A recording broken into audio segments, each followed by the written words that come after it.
My mom, it's a little harder to get her in and out of the car, and it's very stressful for her.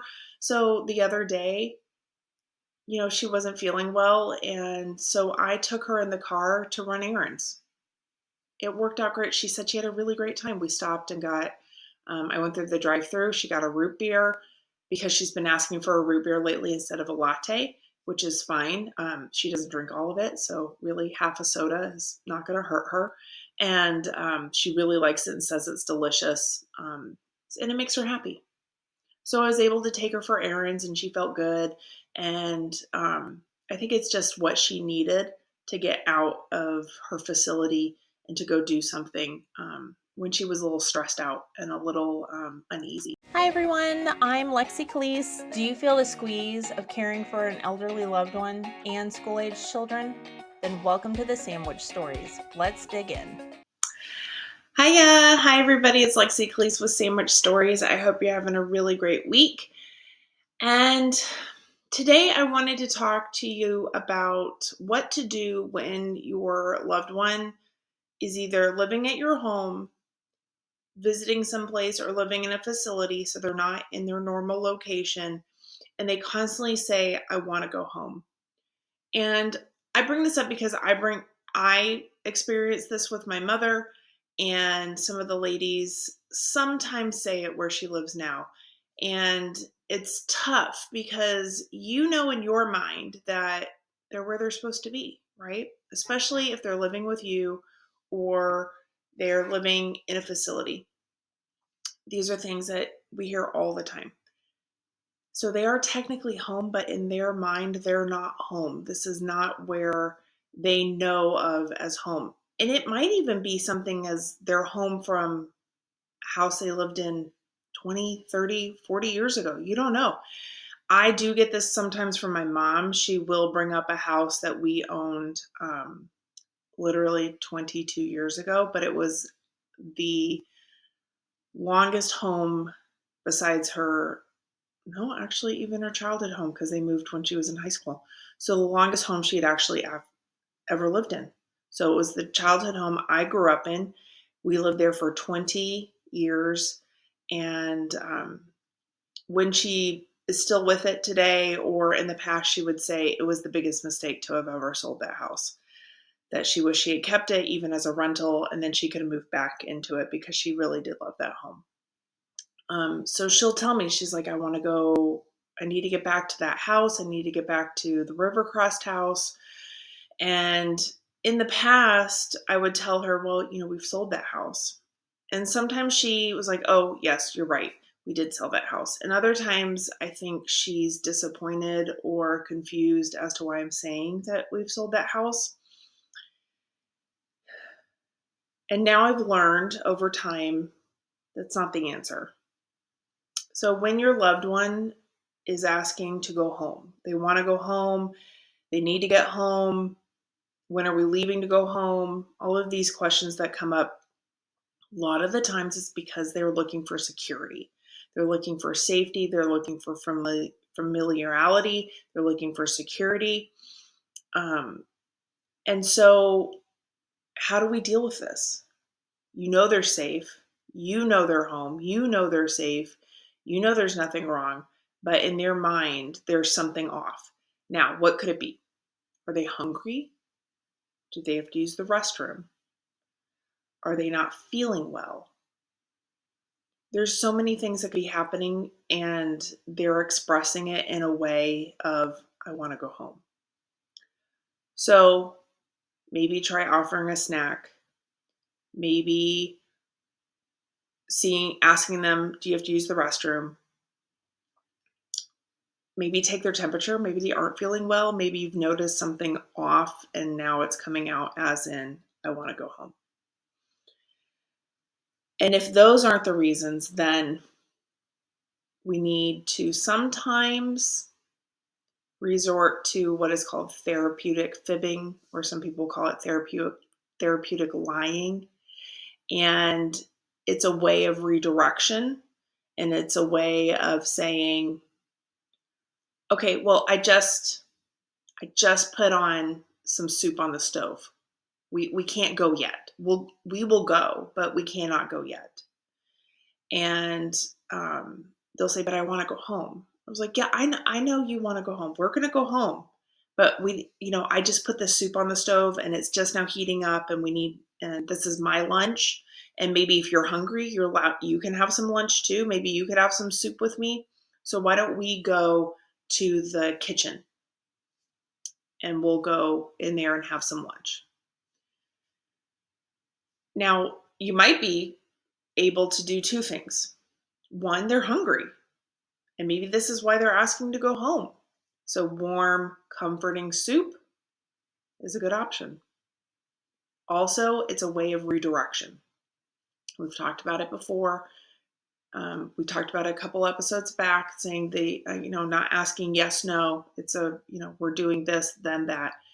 And this is in the same vein, I believe. And it's one of those where we need to redirect. And like I said, maybe the answer to I want to go home is I'm hungry, but they don't know how to express that. They get stuck on certain things. And so we would do this. We did this with my dad. He always liked to be in the car. He liked to go for a ride. He liked to go for a drive. He was always asking, when are we going to go out? When are we going to go out? And I think some of that was because it was his way of saying, I want to go home. But his fixation was the car. And so then we would do things. It didn't always work with my dad. He was really strong-willed when it came to going in the car. But sometimes we could get him to, why don't we watch the football game? And I would find any football game that was on, even if it had been a rerun from 20 years ago. He loved football. And so if I could get him to sit down and watch a football game, then that was a way of redirecting him from, I want to go in the car. When are we going in the car? Are we leaving yet? Are we going in the car? And it was kind of the same thing. So when my dad was diagnosed with his dementia, my parents were a year into it, bought a new house closer to me and my husband. And I was pregnant at the time. So my mom wanted to be near her grandchild, which makes perfect sense. So then they built this house, and my dad was able to help make decisions in the building of the house. But then once they moved in, he kept getting worse and worse and worse. And so it wasn't his home. It was all new. And so looking back, I could definitely see that maybe are we going in the car was his version of, I want to go home. He wasn't comfortable. He didn't know some of the things. Yes, all the things around him were his, and he knew some of those, but the situation and the location wasn't home. And so, like I said, we could redirect him with a football game. We could redirect him when he could still cook and help with things. We were making something, and that man could.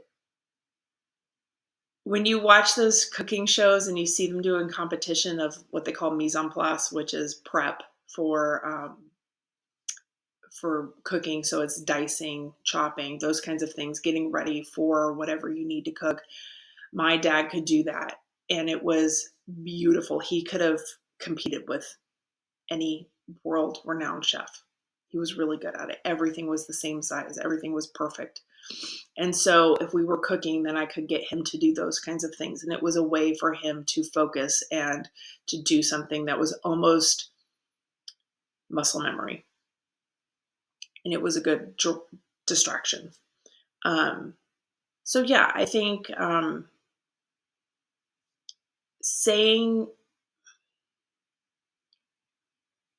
using therapeutic fibbing. And sometimes it's fibbing because you're saying we will go, and maybe you won't go, but it's a way of redirection and maybe a way of figuring out what is bothering your loved one, what is making them feel uneasy. And like I said, it could be as simple as a snack. And then we could get them to get into something, and then they're not realizing that they're not, quote, home, but they're comfortable and they're safe. And so then the question of, can I go home, will stop. Well, it won't be the only way to get them to stop that one time. It will keep happening. And sometimes you have to say, you know what, why don't we go? We are going out. We're going to go run errands. Why don't we get in the car? We're going to go run errands. And if you can, take your loved one in the car with you. Take them on the errands. My mom, it's a little harder to get her in and out of the car, and it's very stressful for her. So the other day, she wasn't feeling well, and so I took her in the car to run errands. It worked out great. She said she had a really great time. We stopped and I went through the drive-through. She got a root beer because she's been asking for a root beer lately instead of a latte, which is fine. She doesn't drink all of it, so really half a soda is not going to hurt her. And she really likes it and says it's delicious, and it makes her happy. So I was able to take her for errands, and she felt good. And I think it's just what she needed to get out of her facility and to go do something when she was a little stressed out and a little uneasy. So I hope maybe this can help and answer some of your questions when it comes to your loved one saying, I want to go home. Like I said, for my dad, it was, can I go in the car? Are we going for a ride? When are we leaving? These are the same things. I think in the same vein of, I want to go home. And so, like I said, is it the bathroom? Is it a nap? Is it, I'm hungry, I'm thirsty, but they just don't have the words? So maybe try other things, redirect, saying, yes, we'll go, but not now. We have to do this instead. And it will make them feel comforted and safe. So I hope that helps. And if you have any tips, leave them in the comments. What has worked for you? And maybe it will help others also on this journey of redirection and helping care for loved ones. Okay? Hope you all have a really great week. But first, we also have Song of the Week. And talking about my mom and made me think of some songs that she would have loved and she still loves. Songs that she still loves and is upbeat and always makes you feel good. And she loved the Beach Boys. The Beach Boys was still are, one of her favorite groups. And I think this song of the week is going to be Good Vibrations by the Beach Boys. I actually saw one of the last living Beach Boys in concert last year. He was actually out on tour singing with the Beach Boys. And it was really cool to see. So I got to see a little snippet of what my mom loved, and it's music I grew up with because she loved them, and she was at that age. Made her feel good. So, Good Vibrations by the Beach Boys is the song of the week. I hope you have a really good week, and I will see you next week. Okay? Love you guys. Bye. Thank you so much for listening to Sandwich Stories. I really hope you learned some new things and enjoyed it. If you did, tell a friend, tell your mom, tell your sister, tell your dad, tell everybody you know to also listen. Maybe they'll learn some new things, how to help each other out, and find us at Sandwich Stories Podcast. Thanks so much.